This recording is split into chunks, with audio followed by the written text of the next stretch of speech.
புனிதப்படுத்தி உமக்கு உரிமையுடையதாகவும் தகுதியுடையதாகவும் உமக்கு ஏற்புடையதாகவும் உகந்ததாகவும் இருக்க செய்தருளும்.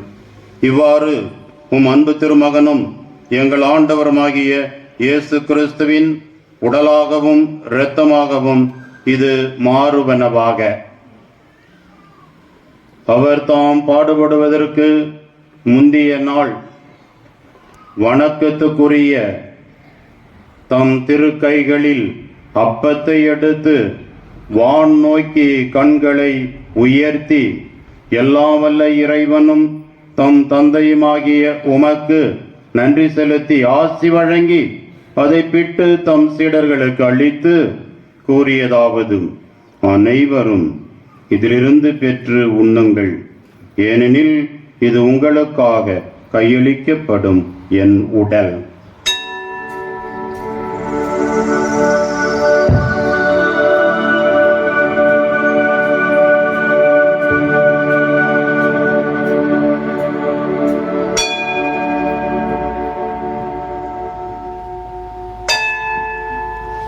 செய்யுங்கள்.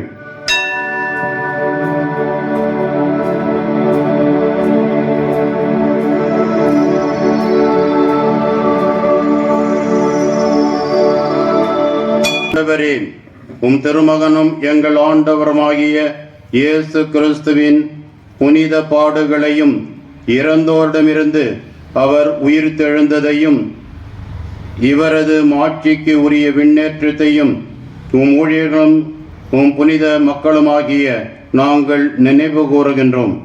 நீர் எங்களுக்கு வழங்கியுள்ள கொடைகளிலிருந்து நிறைவாழ்வு தரும் புனித அப்பத்தையும் முடிவில்லா மீட்பளிக்கும் திரு கிண்ணத்தையும் தூய புனித மாசற்ற பலிப்பொருளாக மாண்புக்கு உரிய உமக்கு நாங்கள் ஒப்பு கொடுக்கின்றோம்.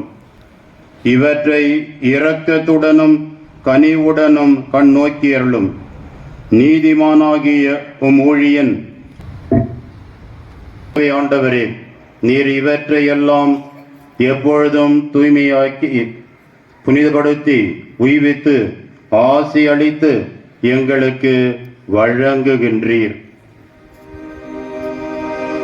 இவர் வழியாக இவரோடு இவரில் எல்லாம் வல்ல இறைவனாகிய தந்தையே, தூய ஆவியாரின் ஒன்றிப்பில் எல்லா புகழும் மாட்சியும் என்றென்றும் உமக்கு உரியதே.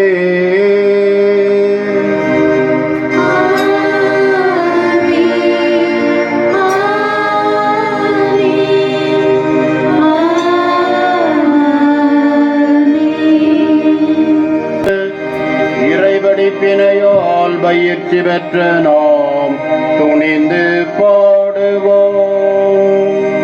விட்டுச் செல்கின்றேன் என் அமைதியை. இதோ இறைவனின் செம்மறி, இவரே நமக்காக பாடுபட்டு இறந்து உயிர்த்த கிறிஸ்து.